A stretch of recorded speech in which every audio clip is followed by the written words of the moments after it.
All right, the whole purpose of me redoing my flower bed is to try to make it maintenance free. My wife and I took a ride around and looked at all the flower beds in the area. So let's talk about those right now.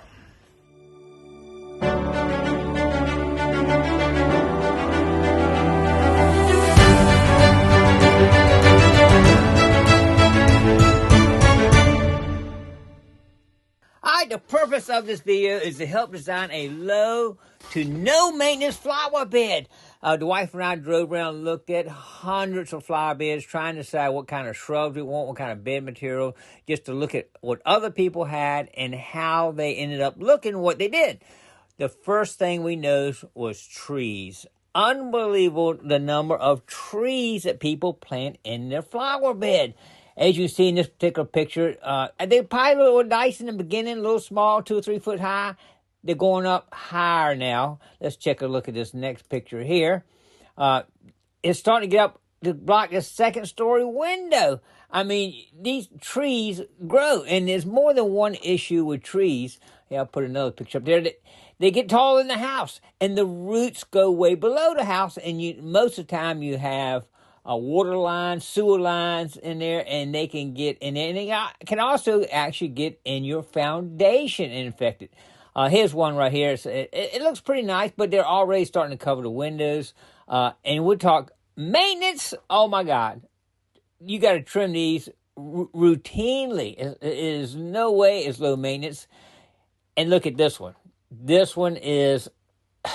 It's almost blocking the house now. The trees in the flower bed are literally blocking the house. I don't think that's what we want.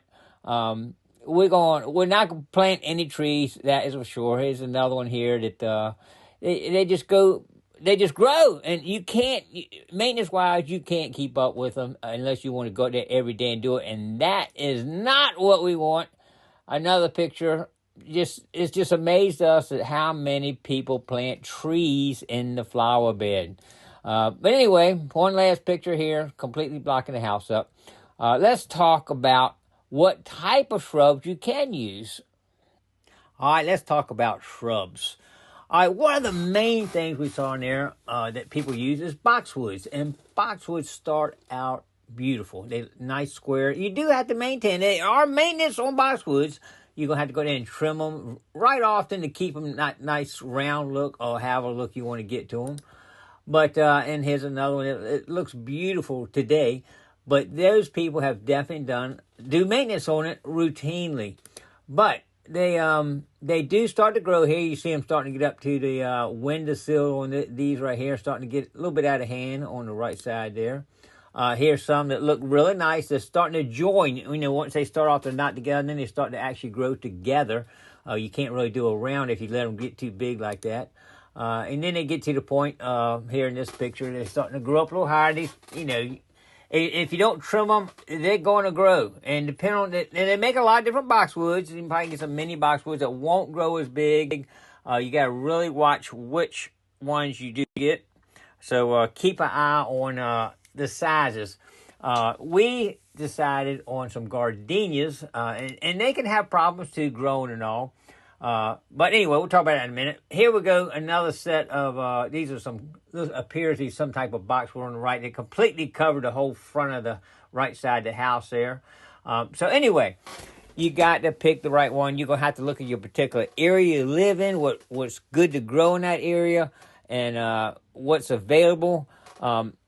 We did do gardenias 20 years ago, and we did have a couple die. And my flower bed right now still got 2 in it that are doing great, but they have a limited size. They only grow up to 4. I got miniature gardenias, so they will only grow 4 foot wide. I never have to trim them. Never. 20 years, I'd never trimmed my gardenia. So I like that fact for low maintenance. We're looking at low maintenance. That's the whole key here. And so I never had to touch them the whole time. Even though I did have a couple that I should have replaced them, I didn't. But anyway, that is where we're at right now on that. And now let's talk about what type of bedding material you can use. All right, let's talk about bedding material. You got all type of things. You mulch. A lot of people use mulch, pine straw. Some people use rocks, wood chips. I particularly use volcanic rock. I see that in a lot of places. But when you talk any organic materials for mulch, pine straw, wood chips, that type of stuff, that does decay, and you do have a lot of maintenance with that. Every year you're gonna have to replace it. You have to spend more money on it. It's costly, and also is also a item that some bugs will eat. Termites and other animals like that organic material, so you will have some issues with some potential bugs.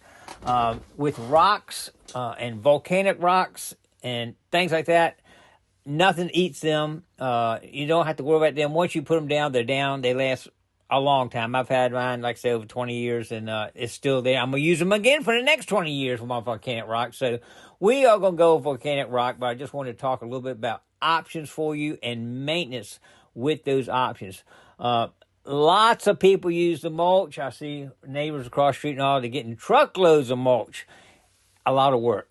I'm getting older. I don't want that extra maintenance, so I'm looking at something that's low maintenance. So I'm personally going to go with the volcanic rock, and I'd like to say it lasts. You don't have to worry about it. Some people say it's that it can block the rain, but I have not had that issue. But anyway, we're going to volcanic rock again, but I just want to give you some options of some of the bed material that you could use.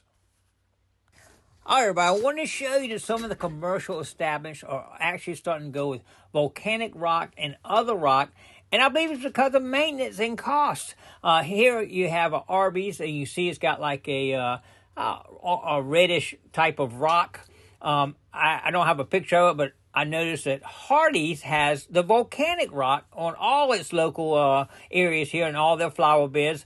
But multiple establishments, I've seen it in other places too, are starting to go with rock and other things. They don't have to pay somebody to come in and replenish every year and do all the maintenance on their flower beds. All right, I'm going to throw a few more pictures that we did while we drove around just looking at flower beds. Y'all tell me down in the comments below which one y'all like the best, because me and the wife, as we were riding around looking, just trying to figure out what we want. Everybody has their own opinion. Some people love to do maintenance on flower beds. Personally, I don't, but if you love that, put down in the comments below what you like and what you have at your house. All right, appreciate everybody checking this out. We're going to go to part 2 and talk about how we're going to lay out our flower bed next. So stay tuned for that. Don't forget to click like, comment below, share, and subscribe to the Gigmaster. We'll see you in the next video.